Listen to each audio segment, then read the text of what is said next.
बहुत ही ज़बरदस्त रिप्लाई किया है कि रशिया को मल्टीपल ऑप्शंस देनी चाहिए, क्योंकि रशिया का जो ट्रेड है टुवर्ड एशिया बहुत ज़्यादा है एज़ कम्पेयर टू यूरोप। और ये जो स्टेटमेंट है पूरे यूरोप में कहते हैं ना जैसे शहर या जंगल में आग की तरह फैल गई है, और बार बार इंडिया के ऊपर ये सवाल उठाए जा रहे हैं कि वो रशिया को इतनी अहमियत क्यों देता है। ये जो मल्टीपल ऑप्शंस है रशिया को जो देने की बात की गई है, इस पर आप क्या कहेंगे? देखिए डेफिनेटली दोनों कंट्रीज़ इस दफ़ा इस टाइम जिस तरह प्रोग्रेस कर रही हैं तो दोनों के मफादात एक दूसरे से जुड़े हुए हैं। देखिए रशिया भी डेफिनेटली सुपर पावर है, उसके अलावा अगर बात करें तो इंडिया ने इनके साथ मिलकर शायद ब्रह्मोस मिसाइल भी कुछ इस तरह का बनाया था, तो डेफिनेटली यार कंफ्यूज हो रही हो कर रहे हो। देखिए मल्टीपल जो ऑप्शंस है ना हमें भी मिले थे। लाइक हमें तो आप देखें ना हमारे पास हमारे ऊपर जो मुसल्लत है अमेरिकन सुपर पावर, उन्होंने भाई ये ठीक है हमारे साथ रह लो या रशिया के साथ रह लो, ठीक है हमारी यहाँ पे गवर्नमेंट चेंज हो जाती है, हम अगर रशिया के साथ ताल्लुकात बेहतर करते हैं। यार देखें इंडिया की जब रशिया के साथ ऑयल की डील हुई थी ना, अमेरिका ने इंडिया को भी मना किया था, इंडिया ने शटअप कॉल दी कि who the hell are you, आप कौन होते हो हमारी गवर्नमेंट की बात करने वाली, आपने अपना सॉफ्टवेयर हमारे यहाँ पे चलाना कि नहीं, अपनी प्रोडक्ट इंडिया में सेल करनी है कि नहीं करनी, हमें आप कौन होते हो ऑर्डर देने वाले। हमने अपने मुल्क की जो आवाम के लिए बेहतरी होगा, सस्ता तेल होगा, सस्ती कोई भी रिफाइनरी होगी, हम यहाँ से लेंगे, रशिया से लेंगे। और हमारे पाकिस्तानी ये कहते हैं भाई जो अमेरिका ने कह दिया नहीं करना। और सर अभी तो हमारे कि यूरोप का अगर हम इंटरनेशनल अफेयर को डिस्कस करें तो उनका ये बहुत स्ट्रॉन्ग पॉइंट हमेशा रहता है कि भारत रशिया के साथ क्यों इतना स्ट्रॉन्ग बॉन्ड बना रहा है, भारत जो है अमेरिका की इंस्ट्रक्शन क्यों नहीं फॉलो कर रहा है, और बार बार उनका यही मकसद होता है कि यूक्रेन को सपोर्ट करे। लेकिन अब तो डॉक्टर एस जयशंकर ने कहा कि उनको रशिया को तो मल्टीपल ऑप्शंस देनी चाहिए, वो जो उनके ऊपर सैंक्शंस लगाई हैं वो अब ख़त्म कर देनी चाहिए। इतना मतलब इतनी स्ट्रॉन्ग दोस्ती कि हर फोरम पे जो है वो रशिया को सपोर्ट करते हुए दिखाई दे रहे हैं। देखें बिल्कुल ऐसे ही इंडिया एक इंडिपेंडेंट नेशन बनने की कोशिश कर रहा है, ऑलमोस्ट उस हद में वो कामयाब भी हो गए हैं। इस वजह से वो जिनके साथ डील करना चाहेंगे वो करेंगे, उन पर किसी किस्म का बर्डन नहीं है। वो एक फ्री नेशन है, जिस तरह से मोदी ने इंडिया की तरक्की करवाई है, इंडिया में जो भी प्रोडक्ट्स लेके आ रहा है, प्रोजेक्ट्स लेके आ रहा है, उसके साथ साथ देखिए जिस तरह से रशिया की आप बात कर रही हैं तो डेफिनेटली बात है कि उन लोगों को पता है कि यार अगर आज हम इनके साथ चलेंगे तो डेफिनेटली इन फ्यूचर इंडिया जिस तरह 2027 में या एक बड़ी इकोनॉमी बनने जा रहा है, चाइना को बीट करने जा रहा है, तो फिर इन्हीं कंट्रीज़ को इनसे फ़ायदा होगा। देखें हर कोई अपना फ़ायदा सोचता है, इंटरनेशनल लेवल पे जाके हम नहीं सोच सकते क्योंकि हमारा इस वक्त स्टेबिलिटी नहीं है, हमारी इस वक्त गवर्नमेंट नहीं है। देखिए जिस तरह भाई ने बात की कि हमें हर चीज़ के लिए मोहताजी है, हमें कुछ चाहिए होता है, हम चाइना से कहते हैं कि जी चाइना हमें दे, हमें तो लोन चाहिए, हम IMF के पास जा रहे हैं। वो हमें एक गलत कंसेप्शन दिया गया कि जी उनकी स्ट्रॉन्ग नहीं है, दूसरी स्ट्रॉन्ग है। आपको पता है मैं किसकी बात कर रहा हूँ कि वो स्ट्रॉन्ग है, वो स्ट्रॉन्ग नहीं है, ऐसा नहीं था पहले। अगर ऐसा था तो आपने कश्मीर क्यों नहीं ले लिया उनसे? देखें सवाल है ना, आपने क्यों नहीं ले लिया? हमने तो उसको एक नैरेटिव बनाया हुआ है इलेक्शन जीतने के लिए, कश्मीर बनेगा पाकिस्तान। हर दफ़ा कश्मीर बनेगा पाकिस्तान, 80 साल हो गए पाकिस्तान का नहीं बन रहा, कश्मीर कहाँ से बन जाएगा? तो ये चीज़ है, इंडिया को वो नहीं है। देखिए जाहिर सी बात है अगर वो इतने सोल्ड आउट हुए हैं तो रशिया को जाहिर बात उससे फ़ायदा होगा। अब रशिया को इंडिया के थ्रू फ़ायदा मिल रहा है तो वो नेक्स्ट प्रोजेक्ट में या ऑन ईयर्स में उनसे साथ क्यों माहदा नहीं करेगी? इसका कोई एक रीज़न मुझे बताएं। देखें वो करेंगे क्योंकि उन्हें पता है डेफिनेटली बात है हमें इनसे फ़ायदा मिल रहा है, और मज़ीद जैसे मैंने पहले रिपीट कर दिया था कि जी फ्यूचर में ज़्यादा मिलेगा। अभी तो इंडिया ग्रो कर रहा है, जब इंडिया ग्रोथ कर जाएगा, जब इंडिया चाइना के लेवल पे चला जाएगा, US के लेवल पे चला जाएगा, असल फ़ायदा फिर होगा। और अभी तो 51 कंट्रीज़ की जो नेवी है वो भी एक्सरसाइज कर रही है इंडिया के समुंदर के अंदर, तो ये ऐसे होते हुए मैंने पहले नहीं देखा। देखिए आपने इंडिया की सक्सेस इससे पहले कभी इतनी देखी नहीं थी जितनी अब आके मोदी के टेन्योर में खास तौर पे हो रही है। देखिए डेफिनेटली बात है एक कामयाब मुल्क जब बहुत मुल्क कामयाब हो जाता है ना, उसके बाद देखें हम आज भी उसी दौर में फंसे हुए जहाँ पे हमें रोटी कपड़ा और मकान चाहिए। इंडिया इस चीज़ से निकला है, वो कहता है यार ठीक है हम दुनिया की दौड़ में शामिल हों।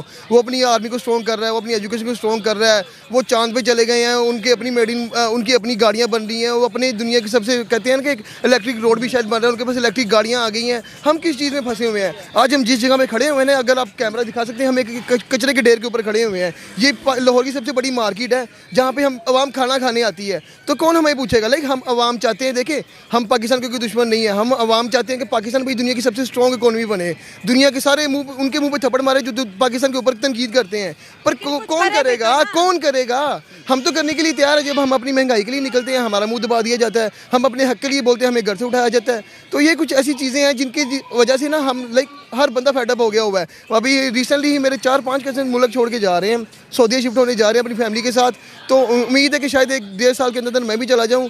तो पाकिस्तान के अंदर रहना ये हमारे लिए हो गया हुआ है कि यार ठीक है, हम बैठ के ये कह सकते हैं भाई दुनिया की नंबर 1 इकोनॉमी चाइना या इंडिया की है, नंबर 1 आर्मी फलानी मुल्क की है, फलाने मुल्क की है। हम अपने मुल्क के लिए क्या सी तारीफ कर सकते हैं? हम ये कह सकते हैं भाई भुट्टो अभी तक जिंदा है, ये वाली आर्मी अभी तक जिंदा है। हमने फॉरेन मिनिस्टर की अगर बात करें, जैसे डॉक्टर एस जयशंकर है, बड़ी बड़ी स्टेटमेंट्स यूरोप को सुना खरी अगर मैं कुछ सुनाते हैं यूरोप को, जिनके सामने आपको पता है कोई बोलता नहीं है। और हमारे मुल्क में तो हमारे जो एक्स-PM थे वो कहते थे कि ऑर्डर जो है ना पीछे से आते हैं। वो साइफर का मामला भी अभी तक चल रहा है कि अमेरिका का एक लेटर जी पाकिस्तान में दिखा दिया, क्यों दिखाया, ये वो। तो उनके फॉरेन मिनिस्टर और अपने फॉरेन मिनिस्टर में कितना फ़र्क देखते हैं। और मिसाल के सामने मैं ये कहती हूँ कि हमारे फॉरेन मिनिस्टर थे बिलावल भुट्टो जरदारी और उस तरफ थे डॉक्टर एस जयशंकर। तो इन दोनों को आप किस किस लेवल पे देखते हैं? लेकिन डेफिनेटली जैसे आपने इंडिया और पाकिस्तान की बात की, इंडिया इंडिपेंडेंट नेशन है, हम डिपेंडेंट, हम किसी पर डिपेंड करते हैं।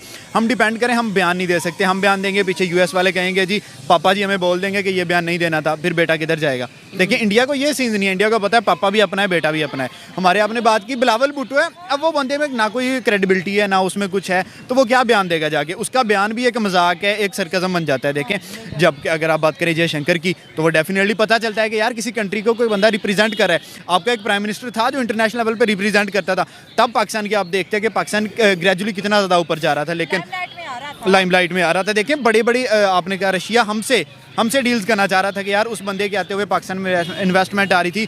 US डर रहा था कि यार अगर ये बंदा गवर्नमेंट में आ गया तो हमें टाटा बाय बाय है। उन्होंने वही साइफर वाला केस चलाया, जो भी किया, सीन इंडियन क्या हुआ जी, वो बंदा पीछे चला गया। और वो जो कंट्रीज थे जो पाकिस्तान में इन्वेस्ट करना चाहते थे, वो इन्वेस्टमेंट सारी इंडिया में चली गई। इंडिया उससे मज़ीद स्ट्रांग हो गया। हमने लाके फिर वही बिठा दिए कि जी कोई जाके कह रहा है बैगर्स वाला, कोई जैसे आपने बताया बिलावल भुट्टो। अब ये बंदे हम इंटरनेशनल लेवल पे कैसे प्रेजेंट कर सकते हैं? जो बंदा 22-20 साल बाहर है, जिसे पता ही नहीं पाकिस्तान में हो क्या रहा है, जिसे ये पता है कि जी मेरा नाना भुट्टो जिंदा है, बस वो भुट्टो जिंदा रहेगा, पाकिस्तान मर जाएगा। और पाकिस्तान मर गया है, मर क्या जाएगा? देखें जैसे भाई ने बात की ये एरिया की, आप बात कर लें, किसी की बात कर लें, आप किसी यंग लड़के को पकड़ के पूछ लें कि जी आपका फ्यूचर प्लान्स क्या है, वो कहेगा मैंने पाकिस्तान से बाहर शिफ्ट होना है। ये बड़ी डिजास्टर सिचुएशन है। तो देखें ना, ये बनाई गई है हमारे इंडिया और पाकिस्तान के पास सेम काइंड ऑफ टैलेंट है।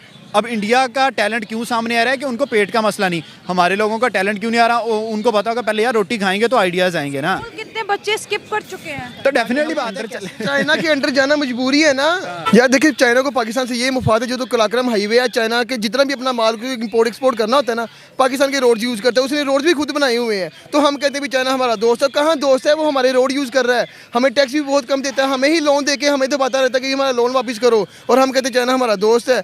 दोस्त वो होता है जो जरूरत काम आए। इवन हमने चाइना का हमारा भी कर्जा देना है, वो हमारे पीछे पड़ा हुआ, कर्जा दो, टैक्स लगाओ, बढ़ाओ, हम कहते हैं चाइना हमारा दोस्त है। मजबूरी है, वो हमें छोड़ नहीं सकते। देखें जिस तरह से आप कोई भी एक्सपोर्ट इंपोर्ट करते हो तो आप बहरी जहाज के जरिए करते हो, उनको कोई पोर्ट लग नहीं रही, वो पाकिस्तान की पोर्ट्स यूज़ करते हैं। अगर आप बात करें कोई चीज़ एक्सपोर्ट करनी, इतने टन्स ऑफ वेट है, तो आप हवाई जहाज़ से तो कर नहीं सकते। उनको अपने मफादात हमें नज़र आ रहे हैं, वो हमें हाँ ठीक है, मफादात है चाइना वर्सेस पाकिस्तान और इंडिया वर्सेस रशिया। आखिरी सवाल है, या हम कहते हैं कि जो पहाड़ से ऊंची शहर से मीठी समुंदर से गहरी दोस्ती है पाक चाइना की, और दूसरी तरफ इतने बड़े स्ट्रेस के अंदर रशिया है, और भारत ने अभी स्टेटमेंट दिया कि उसको मल्टीपल ऑप्शंस मिलनी चाहिए। क्यों रिस्ट्रिक्ट किया हुआ है? हमारे दोस्त को खुल के खेलना चाहिए। तो दोस्ती में कंपैरिजन कैसे करते हैं? देखिए वन लाइनर इसका क्वेश्चन है, रशिया और इंडिया के 50-50 है। पाकिस्तान और चाइना में 99% चाइना का मफाद है, 1% हमारा है। लेकिन हमें एक लॉलीपॉप मिला हुआ है कि हम चाइना के बगैर नहीं चल सकते, हम उसी के साथ साथ आगे जा रहे हैं। हम ये अपनी कदर नहीं पहचान रहे। पाकिस्तान के पास सेम काइंड ऑफ वसाइल हैं जितने इंडिया के पास हैं, लेकिन हम उनको यूज़ नहीं कर रहे। हमारी कोई खान निकलती है, कोई चीज़ निकलती है, हम चाइना से मशीनरी मंगवाते हैं कि यार